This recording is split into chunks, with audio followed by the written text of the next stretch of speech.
गुरुग्राम का Galleria market काफ़ी popular market है, जो इस साल एशिया पैसिफिक सेक्टर में सबसे ज़्यादा रेंट बढ़ने वाला रिटेल मार्केट बन गया है। कुशमैन और विकफील्ड की एक रिपोर्ट के मुताबिक यहाँ किराए में 25% से ज़्यादा की ग्रोथ देखने को मिली है, यानी कि जो रेंटल ईल्ड है वो एक साल में 25% तक बढ़ गई है। ये वृद्धि दिल्ली के पॉपुलर खान मार्केट से, जहाँ सिर्फ 3% ही वृद्धि हुई है रेंटल ईल्ड में, और कैनॉट पैलेस से भी काफ़ी ज़्यादा आगे निकल गई है।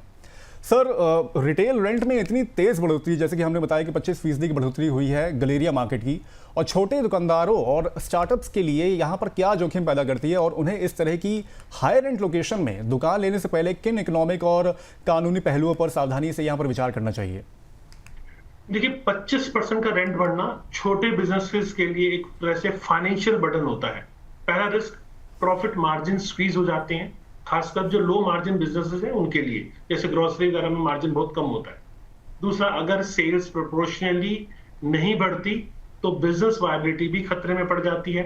और हाई रेंट लोकेशन लेने से पहले जो जरूरी चेक है आपको, उसमें पहला डिटेल्ड फाइनेंशियल प्रोजेक्शन आपको अपने बिजनेस का बनाना है कि क्या आपकी एक्सपेक्टेड सेल्स रेंट कवर कर पाएगी। तो मिनिमम 30 से 40% जो मार्जिन है वो रखें।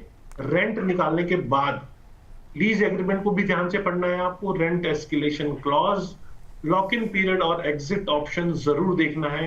3 से 5 साल का रेंट ट्रेंड एनालाइज करके चलना है कि कितना बढ़ेगा और कितना आप पे लोड आएगा, क्या ये आप सस्टेन कर पाएंगे जो इसकी बढ़ोतरी है। और लोकेशन की एक्चुअल फुटफॉल और कस्टमर डेमोग्राफिक्स को आपको पहले स्टडी करना है। कंपटीशन और मार्केट सैचुरेशन जरूर चेक कर लें।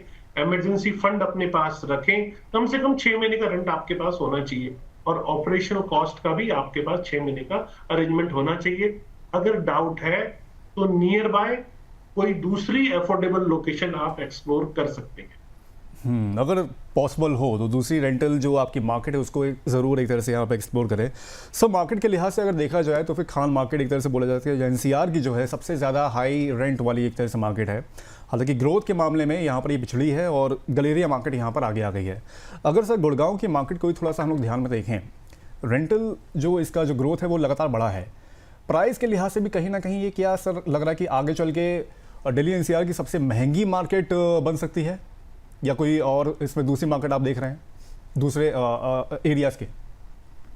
देखिए, रेंट बढ़ना मुझे लगता है कि ये लोकेशन की प्रीमियम पोजीशनिंग होती है। जैसा आपने गुड़गांव की मार्केट के बारे में बताया, वो गलेरिया मार्केट डीएलएफ फेज 4 में है, जहां हाई इनकम रेजिडेंट्स और ऑफिसेस वहां ऑलरेडी हैं। दूसरा, लिमिटेड सप्लाई है और ऐसे प्राइम लोकेशन में नए रिटेल स्पेसेस नहीं बन रहे हैं, तो लिमिटेड सप्लाई होने के कारण वहां डिमांड बढ़ रही है। तीसरा, ब्रांड प्रेजेंस, लग्जरी और प्रीमियम ब्रांड ऐसे लोकेशंस प्रेफर करते हैं। चौथा, इंफ्रास्ट्रक्चर डेवलपमेंट, नियर बाय आप देखेंगे मेट्रो है, रोड इंफ्रास्ट्रक्चर अच्छा है। पांचवा, फुटफॉल है, फुटफॉल अच्छा खासा है, ग्रोथ है उसमें। एरिया में पॉपुलेशन और परचेजिंग पावर दोनों बढ़ रहे हैं।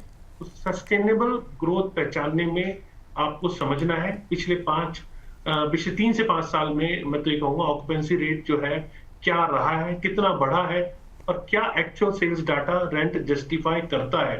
ये सब आपको देखना है। सराउंडिंग एरिया में भी अगर सिमिलर ग्रोथ है या सिर्फ एक ही लोकेशन में है, ये भी आपको चेक करना है। और अगर ग्रोथ ऑर्गेनिक है और डेटा बैक्ड है तो आप सस्टेन कर पाएंगे, और अगर सिर्फ स्पेकुलेशन ड्रिवन है तो मैं कहूंगा ये रिस्की प्रपोजिशन है। सर, रेंट इंक्रीज की आपने कई सारे यहाँ पर रीजंस दिखाए हैं, लेकिन सर अगर निवेशक और उपभोक्ता के लिहाज से अगर देखा जाए तो वो कैसे पहचाने कि ऐसी रेंट ग्रोथ सस्टेनेबल है या सिर्फ एक मार्केट हाइप यहाँ पर क्रिएट किया गया है, उसकी वजह से ये रेट जो हैं वो बढ़े हैं? देखिए, रेट सस्टेनेबल चेक करने का तरीका जो आसपास की लोकेशंस हैं उन्हीं से आपको आइडिया लगेगा। जब आप कंपैरिजन करते हैं तो आपको आइडिया लगता है। कई बार किसी प्रोडक्ट की हाइप क्रिएट कर दी जाती है, तो वहां आपको हाइप में नहीं फंसना, एक्चुअल जो है उसको एनालाइज करना है और तभी ऐसी प्रॉपर्टी में आपको लेना है। कई बार देखा जाता है कि डेवलपर जब नई बुकिंग, फ्रेश बुकिंग निकालता है तो उसके रेट्स थोड़े से ज्यादा होते हैं। रेट्स ज्यादा होते हैं और ऐसी मार्केट में चलो ये तो रेडी टू मूव मार्केट है, मैं लेकिन नॉर्मल कमर्शियल प्रोजेक्ट की बात कर रहा हूँ, तो वहां डेवलपर एश्योर्ड रिटर्न कमिट करता है। तो कभी भी कोई भी कमर्शियल प्रॉपर्टी आप ले रहे हैं तो आप ये मान लीजिए एश्योर्ड रिटर्न वाली प्रॉपर्टी आपको कभी भी नहीं लेनी है। जहां आपको लेना है वो ये है कि अगर आप उस लोकेशन से कन्विंस्ड है और आपको लगता है कि ये प्रॉपर्टी में खरीदने के बाद एक एक्स परसेंटेज के ऊपर, जो रेंटल परसेंटेज है उसके ऊपर मैं रेंट आउट कर सकता हूँ और खुद कर सकता हूँ, मुझे किसी की और की जरूरत नहीं है, किसी डेवलपर के असिस्टेंस की जरूरत नहीं है।